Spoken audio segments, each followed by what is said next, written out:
காணாமல் போன விமானத்திலிருந்து சிக்னல் கிடைத்த இடத்தில் நீர்மூழ்கி கப்பல் தேடும் பணியில் ஈடுபட்டுள்ளது. இந்திய கடலோர காவல் படைக்கு சொந்தமான டோர்னியர் விமானம் கடந்த 8ஆம் தேதி காணாமல் போனது. இந்த விமானத்தை தேடும் பணியில் கடற்படை வீரர்கள், கடலோர காவல் படைக்கு சொந்தமான கப்பல்கள், ஹெலிகாப்டர்கள் போன்றவை கடந்த 6 நாட்களாக தேடி வருகின்றன. இந்நிலையில் காணாமல் போன விமானத்திலிருந்து கடந்த சனிக்கிழமை அன்று சிக்னல் கிடைத்ததாக கூறப்படுகிறது. அதன்படி சிக்னல் கிடைத்த பகுதியில் விமானத்தை தேடும் பணியில் நீர்மூழ்கி கப்பல் ஈடுபட்டுள்ளது. இதனிடையே சிக்னல் கிடைத்த பகுதிக்கு மீனவர்கள் மீன்பிடிக்க செல்ல வேண்டாம் என்றும் அறிவுறுத்தப்பட்டுள்ளது.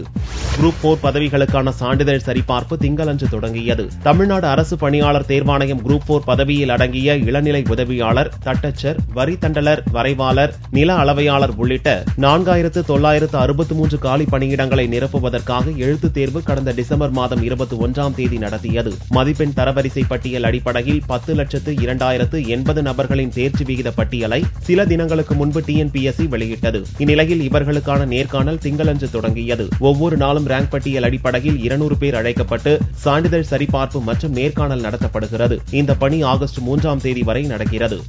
எம்பிபிஎஸ் படிப்புகளுக்கான தரவரிசை பட்டியல் திங்களன்று மாலை வெளியிடப்படுகிறது. தமிழகத்தில் 19 அரசு மருத்துவக் கல்லூரிகளும் ஒரு பல் மருத்துவக் கல்லூரியும் உள்ளது. இதில் எம்பிபிஎஸ் படிப்புகளுக்கு அகில இந்திய அளவிலான ஒதுக்கீடு 383 இடங்கள் போக 2172 இடங்கள் உள்ளன. பல் மருத்துவக் கல்லூரியில் ஒதுக்கீடு போக 85 இடங்கள் உள்ளன. இதனுடன் ஓமந்தூரார் மருத்துவக் கல்லூரியும் புதிதாக இணைந்துள்ளது. அதில் 100 இடங்களுக்கு அனுமதி கிடைத்துள்ளது. 2015-2016 ஆண்டிற்கான மருத்துவ படிப்புகளுக்கான ரேண்டம் எண் ஜூன் 11ஆம் தேதி வெளியிடப்பட்டது. இந்நிலையில் திங்கள் மாலை தரவரிசை பட்டியல் வெளியிடப்படுகிறது. காங்கிரஸ் கட்சி துணைத் தலைவர் ராகுல் 2 நாள் சுற்றுப்பயணமாக திங்களன்று சத்தீஸ்கர் செல்கிறார். மழையால் பாதிக்கப்பட்ட விவசாயிகளை சந்தித்து வரும் ராகுல் முதலில் பிலாஷ்பூர் மாவட்டத்திற்கு சென்று நிலக்கரி சுரங்கத்தால் பாதிக்கப்பட்ட விவசாயிகளை சந்திக்கிறார். சத்தீஸ்கரில் பல்வேறு மாவட்டங்களுக்கு செல்லும் ராகுல் செவ்வாயன்று கட்சி தலைவர்கள், தொண்டர்களுடன் சாரதி கிராமத்திலிருந்து தப்ரா வரை சுமார் 10 கிலோமீட்டர் தூரம் பாத யாத்திரை செல்கிறார். பின்னர் தப்ரா கிராமத்தில் நடக்கும் பொதுக்கூட்டத்தில் பங்கேற்கிறார்.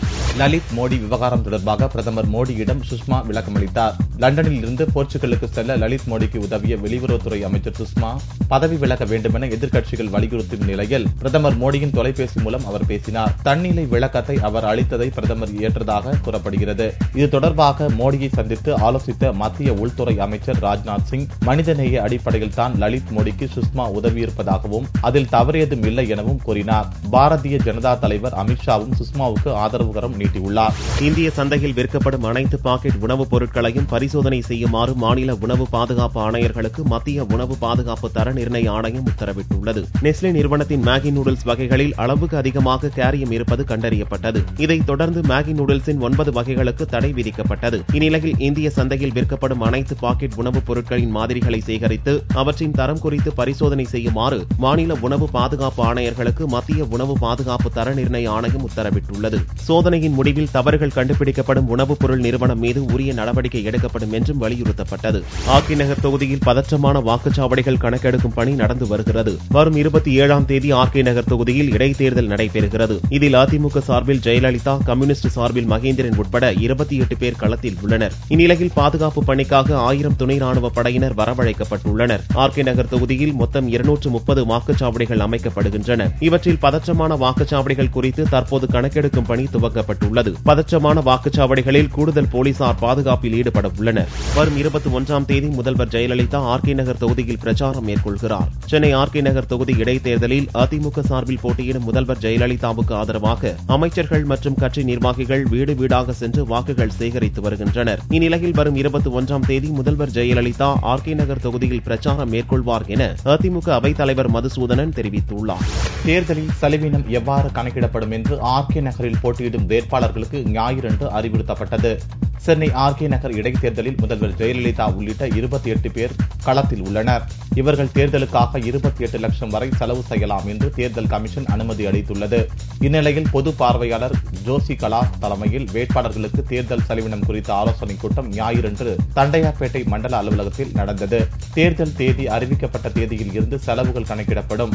பேனர்களுக்கு செய்யும் செலவினம், எந்த இடங்களில் கொடி கட்டலாம், பொதுமக்களுக்கு இடையூறாக சுவர்களில் சித்திரம் வரைவது கூடாது என்பன உள்ளிட்ட பல்வேறு ஆலோசனைகள் வழங்கப்பட்டன. நாமக்கல் அருகே காவலாளியை கொலை செய்துவிட்டு பணத்தை கொள்ளையடித்து சென்ற நபர்களை போலீசார் தேடி வருகின்றனர். நாமக்கல் மாவட்டம் சேலம் சாலையில் குஜராத்தைச் சேர்ந்த பட்டேல் என்பவருக்கு சொந்தமான மரம் அறுக்கும் மில் உள்ளது. இந்த மில்லில் சுப்பிரமணி என்பவர் காவலாளியாக பணியாற்றினார். இந்நிலையில் ஞாயிறன்று நள்ளிரவு சுப்பிரமணியை மர்ம நபர்கள் கழுத்தை அறுத்து கொலை செய்துவிட்டு மில்லில் இருந்த 60,000 ரொக்க பணத்தை கொள்ளையடித்து சென்றனர். இந்த சம்பவம் குறித்து தகவல் அறிந்த போலீசார் விரைந்து சென்று சுப்பிரமணியின் உடலை கைப்பற்றி பிரேத பரிசோதனைக்கு அனுப்பினர். மேலும் கொலையாளிகளை தேடும் பணியை துரிதப்படுத்தியுள்ளனர். மதுரையில் தொண்டு நிறுவனம் சார்பில் பார்வையற்ற குடும்பங்களுக்கு அரிசி வழங்கும் நிகழ்ச்சி நடைபெற்றது. பாரதி யுவகேந்திரா சார்பில் பார்வையற்ற குடும்பங்களுக்கு 10 கிலோ அரிசி வழங்கும் விழா மற்றும் கொடையாளர்களுக்கு சேவா ரத்னா விருது வழங்கும் விழா நடந்தது. இவ்விழாவில் பார்வையற்ற குடும்பங்களுக்கு அரிசி மற்றும் மாணவர்களுக்கு கல்வி நிதி உதவிகளை டாக்டர் லேனா தமிழ்வாணன் வழங்கினார். மேலும் சிறந்த சேவை செய்தவர்களுக்கு சேவா ரத்னா விருது வழங்கி பாராட்டு தெரிவிக்கப்பட்டது. திருச்சியில் யோகாசனம் பற்றி விழிப்புணர்வு ஏற்படுத்துவதற்காக கராத்தே ஆசிரியர் 6 அடி உயர பெஞ்ச் மீது தலைகீழாக நிற்பது உட்பட 4 உலக சாதனைகளை செய்து சாதனை படைத்தார். திருச்சி மலைக்கோட்டையைச் சேர்ந்த கராத்தே ஆசிரியரான ஜாகன் ஜெட்லி தேசிய மற்றும் உலக சாதனைகளை படைத்துள்ளார். வரும் ஜூன் 21ஆம் தேதி சர்வதேச யோகா தினம் கொண்டாடப்படுவதை முன்னிட்டு அவர் 4 விதமான சாதனைகளை செய்தார். அதில் கால்பந்து மீது தலைகீழாக முகத்தை வைத்து 34 வினாடிகள் நின்றும் 6 அடி உயர பெஞ்ச் மீது தலைகீழாக 5 நிமிடம் 34 வினாடிகள் நிற்பது என புதிய சாதனையை படைத்தார். இவருடைய சாதனை லிம்கா மற்றும் கின்னஸ் சாதனை குழுவிற்கு அனுப்பி வைக்கப்பட்டுள்ளது.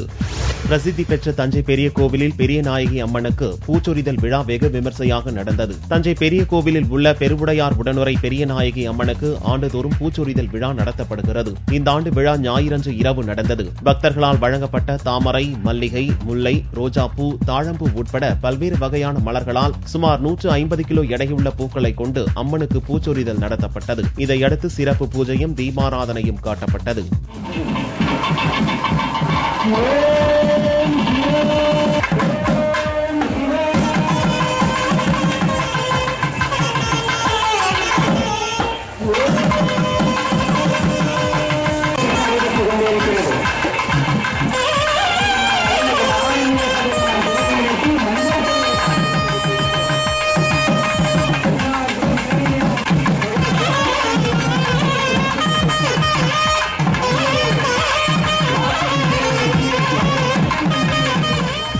வேலூரில் மழை வேண்டி பக்தர்கள் காவடி எடுத்து வந்தும் தீ மிதித்து நேர்த்திக்கடன் செலுத்தினர். வேலூர் நாற்றம்பள்ளி தாலுகா ஆத்தூர்குப்பம் ஊராட்சி ஜங்கலாபுரம் கிராமத்தைச் சேர்ந்த பக்தர்கள் மழை வேண்டி வழிபாடு நடத்தினர். இந்த வழிபாட்டிற்காக பல ஊர்களில் இருந்து பக்தர்கள் கரகம் மற்றும் காவடி எடுத்து ஊர்வலமாக வந்தனர். பின்னர் அங்கு அமைக்கப்பட்டிருந்த தீக்குண்டத்தில் பக்தர்கள் இறங்கி நேர்த்திக்கடன் செலுத்தினர். இந்த வழிபாட்டில் பக்தர்கள் திரளாக பங்கேற்றனர்.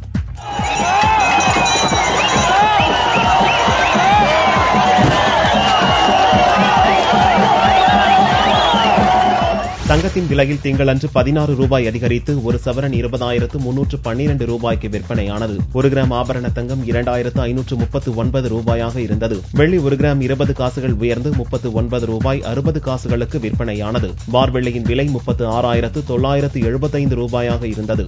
இன்று நேற்று நாளை படத்தில் தாங்கள் படும் கஷ்டங்களை காமெடியாக கொண்டு வந்துள்ளோம் என்று நடிகர் கருணாகரன் தெரிவித்தார். டைம் மிஷின் மூலம் கடந்த மற்றும் எதிர்காலத்திற்கு செல்லும் வகையிலான கதை அமைந்த இப்படம் காமெடி கலந்து வந்துள்ளதாக நகைச்சுவை நடிகர் கருணாகரன் கூறினார். இன்டர்நெட் நாளை படம் கம்ப்ளீட்டா ஒரு டைம் டிராவல் பேஸ்டான ஒரு காமெடியான படம். இந்த படத்துல நான் விஷ்ணு சாரோட ஃப்ரெண்டா நடிச்சிருக்கேன். என்னோட கேரக்டர் பேரு புலிவெட்டி ஆறுமுகம். ஒரு ஜோஷியர். பேசிக்காவே நம்ம அதிகமா பாக்குற ஜோஷியர்களோட ஆட்டிடியூட் தான். எப்படியாவது கன்வின்ஸ் பண்ணி ஒரு கஸ்டமர் அனுப்பிச்சு காசு சம்பாதிக்கணும். இதுதான் என்னோட கேரக்டரைசேஷன். எங்களுக்கு இப்போ டைம் டிராவல் டிவைஸ் கிடைச்சோன்னா நாங்கள் அதை ஃபர்ஸ்ட் வச்சு என்ன பண்றோம், அது ஃபர்ஸ்ட் யூஸ் பண்ண தெரியாம எவ்வளவு கஷ்டப்படுறோம், அதுக்கப்புறம் அதை யூஸ் பண்ண ஆரம்பிச்சோன்னா நாங்கள் படுற சில கஷ்டங்கள் அதை எவ்வளவு ஹியூமரஸா சொல்ல முடியுமோ அவ்வளவு ஹியூமரஸா சொல்லியிருக்கோம். போப்ஸ் இந்தியா வெளியிட்டுள்ள 2014ஆம் ஆண்டுக்கான செலிபிரிட்டி பட்டியலில் நடிகர் அஜித் முதலிடம் பிடித்துள்ளதாக தகவல்கள் பரவியுள்ளது.